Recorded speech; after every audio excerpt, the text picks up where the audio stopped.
आइए ए के रामानुजन की एक बहुत ही कमाल की कविता ऑबिचुअरी में गहरा उतरते हैं। ये एक ऐसी कविता है जो सच बताऊं आपको सोचने पर मजबूर कर देगी। तो चलिए शुरू करते हैं और इसकी हर एक लाइन को, हर एक एहसास को समझने की कोशिश करते हैं। तो ये कविता शुरू ही एक बहुत बहुत ही ज़रूरी सवाल से होती है। एक ऐसा सवाल जो हम सब कभी ना कभी सोचते हैं। जब कोई इंसान इस दुनिया से चला जाता है तो वो अपने पीछे असल में छोड़ क्या जाता है? क्या सिर्फ मटीरियल चीज़ें, यादों का बोझ, या कुछ उससे भी गहरा? अब इस कविता की गहराई में जाने से पहले आइए पहले इसके कवि, इसके शायर ए के रामानुजन के बारे में थोड़ी बात करते हैं, क्योंकि उनको समझे बिना इस कविता की रूह को पकड़ना थोड़ा मुश्किल हो जाएगा। तो ए के रामानुजन जो थे वो इंग्लिश और कन्नड़ा दोनों ही जबानों में लिखते थे। और उनके काम की सबसे खास बात पता है क्या थी? वो हमेशा आधुनिक यानी मॉडर्न लाइफ और हमारी पुरानी परंपराओं के बीच जो एक तनाव होता है ना, उसको अपनी कविताओं में लाते थे। और उनका अंदाज अक्सर आयरॉनिक यानी कि व्यंग्य से भरा रहता था। और इसकी एक बेहतरीन मिसाल हमें इस कविता ऑबिचुअरी में देखने को मिलेगी। तो कविता का टाइटल ही है ऑबिचुअरी। अब ऑबिचुअरी का सीधा सा मतलब होता है शोक संदेश, राइट? वो नोटिस जो किसी की मौत के बाद अखबार में छपता है।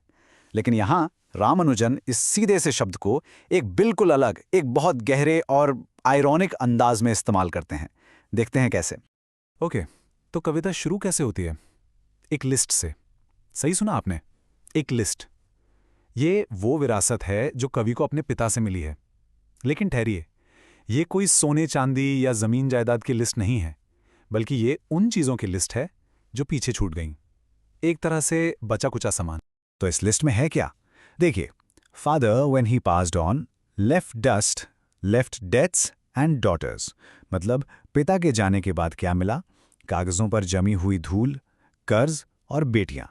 जरा इस लाइन पे गौर कीजिए, डेट्स एंड डॉटर्स, कर्ज और बेटियों को एक ही सांस में लिख दिया गया है। ये उस वक्त के समाज पर कितना बड़ा कमेंट है जहां बेटियों को भी कर्ज की तरह एक बोझ समझा जाता था। और इस विरासत का एक और हिस्सा, एक घर। लेकिन जैसा कि आप इस इमेज में फील कर सकते हैं, ये सिर्फ ईंट और पत्थर से बना एक स्ट्रक्चर नहीं है। नहीं, ये घर एक सिंबल है, एक प्रतीक, परिवार की खुद की हालत का, उनके धीरे धीरे कमजोर होने का। कविता क्या कहती है? A house that leans slowly on a bent coconut tree. सोच कर देखिए, एक घर जो पहले से ही एक झुके हुए नारियल के पेड़ के सहारे खड़ा है, और जैसे जैसे बच्चे बड़े हो रहे हैं वो घर और भी झुकता जा रहा है। ये इमेज असल में परिवार की बिगड़ती हुई फाइनेंशियल कंडीशन को दिखाती है, जो वक्त के साथ बस कमजोर ही होती चली गई।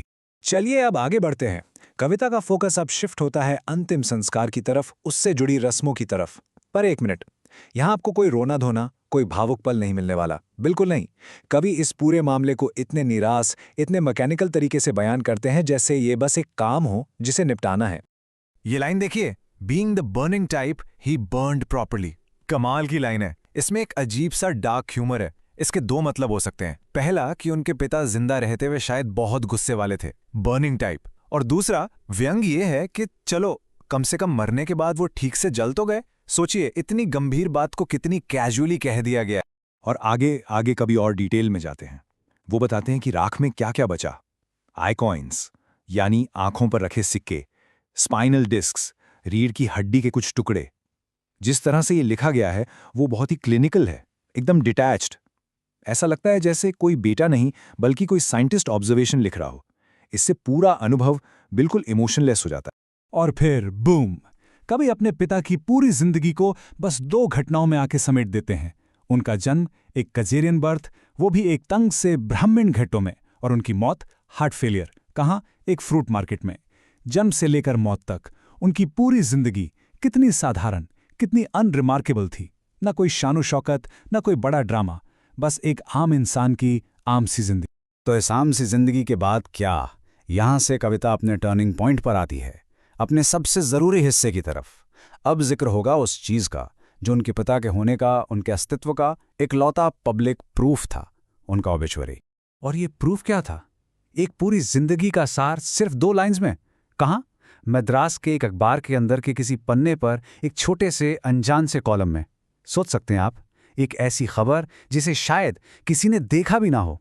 एक इंसान की पूरी जिंदगी को इससे ज्यादा इनसिग्निफिकेंट और कैसे दिखाया जा सकता? पर कहानी यहां खत्म नहीं होती। उस 2 लाइन के ऑबिचुअरी का सफर देखिए।